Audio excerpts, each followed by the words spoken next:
Olá, bom dia, graça e paz.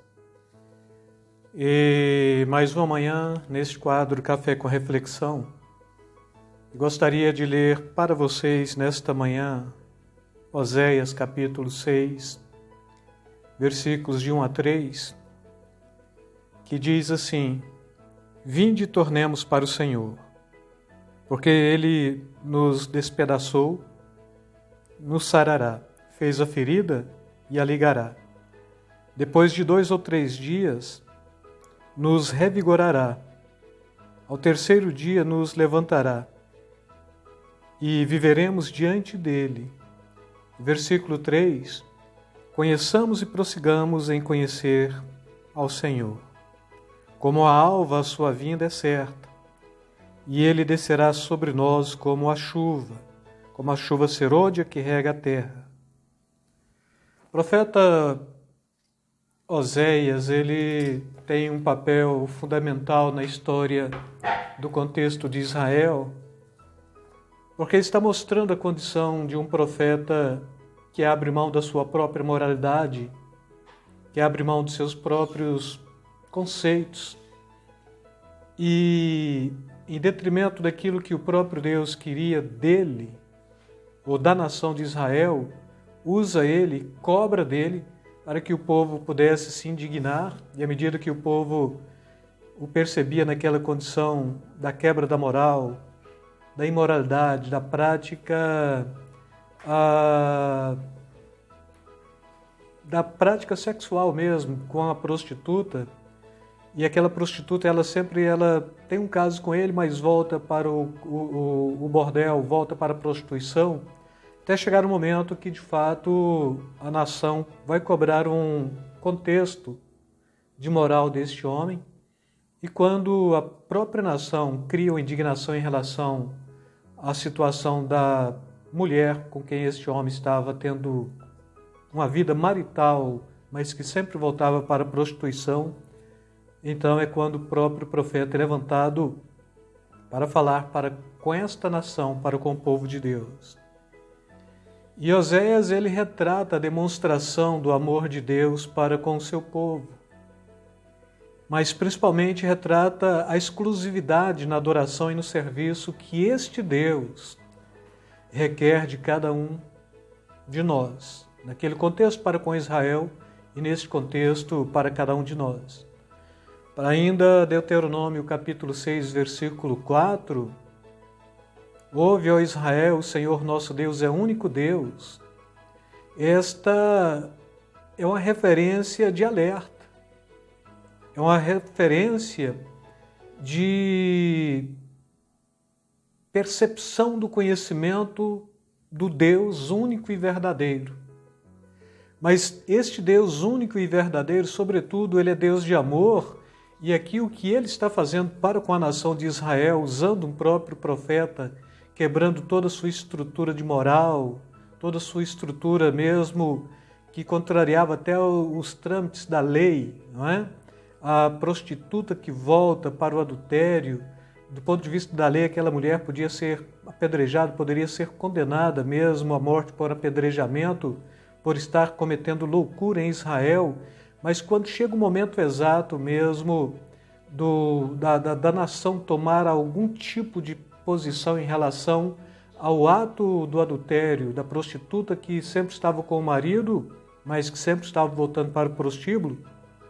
Então o profeta, ele levanta contra a nação para propor que aquilo estava acontecendo em relação à nação e o próprio Deus. Ou seja, se alguém tinha que ser fulminado, se alguém tinha que ser eliminado, se alguém tinha que ser totalmente exterminado ou então totalmente neutralizado no seu ato de transgressão contra Deus, não tinha que ser o profeta e nem aquela mulher, mas tinha que ser a própria nação de Israel, porque esta nação estava virando as costas para Deus. E como eu falei, este livro do profeta Oséias está retratando a demonstração do amor de Deus para com o seu povo. E eu diria, principalmente, retrata a exclusividade que este Deus cobra na adoração e no serviço, no contexto de Israel para com Israel, mas no contexto da igreja para cada um de nós.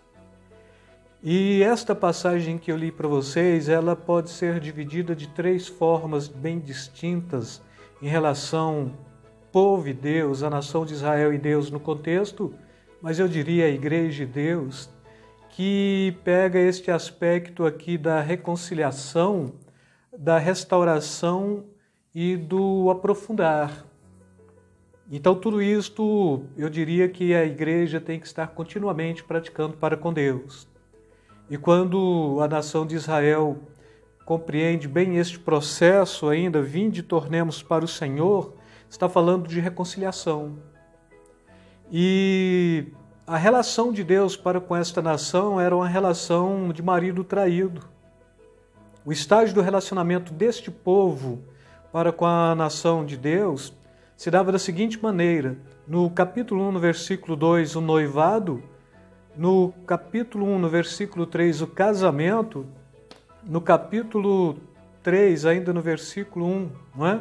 O adultério; e no capítulo 3, dos versículos 3 e 4, a desavença; e no capítulo 3, versículo 5, a restauração. O clamor do povo é justamente este para a restauração da nação. Ele despedaçou, ele nos sarará. Ele fez a ferida, ele ligará. Então, assim, irmãos, a igreja, por mais que ela esteja bem com Deus, ela tem que estar também tomando sempre esta postura da reconciliação contínua com aquele que nos amou primeiro, com aquele que é amor perfeito, com aquele que sempre nos traz uma possibilidade pedagógica do ensino do seu amor e da exclusividade que ele cobra de cada um de nós neste princípio do amor perfeito de Deus, mas que retrata a exclusividade do fiel na adoração e no serviço cristão, ou no serviço para com Deus. Primeiro aspecto, então, é o primeiro passo, todos nós temos que estarmos continuamente nos reconciliando com Deus, não é? Vinde, tornemos ao Senhor. O segundo passo é a restauração, ele revigorará, é o conceito que o profeta está trazendo. E o terceiro passo é o aprofundar, conheçamos e prossigamos em conhecer ao Senhor. Eu diria que o conhecimento de Deus sempre é gradativo. Por mais que você pense conhecer Deus, você vai conhecer muito pouco, porque primeiro Deus é eterno, Deus é criador de todas as coisas. O trono de Deus está nos céus, o estrado onde Deus descansa os seus pés está na terra.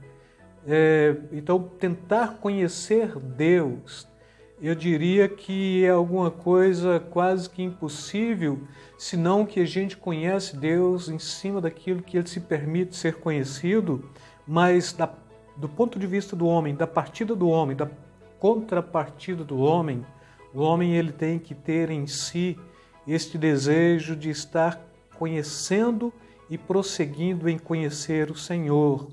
E assim, este conhecimento gradativo, ela deve ser um conhecimento que todos nós devemos ter continuamente, todos os dias. Então, se você conhece um aspecto de Deus hoje, você pode conhecer outro aspecto de Deus amanhã. Agostinho ainda trabalha o conceito do Deus obscônditus e do Deus revelatium. Então, o Deus que pouco se pode conhecer, mas o Deus que se revela. E ainda Agostinho ele vai trazer o conceito deste Deus também, que se dá na forma do Deus que é oculto, mas que se revela gradativamente.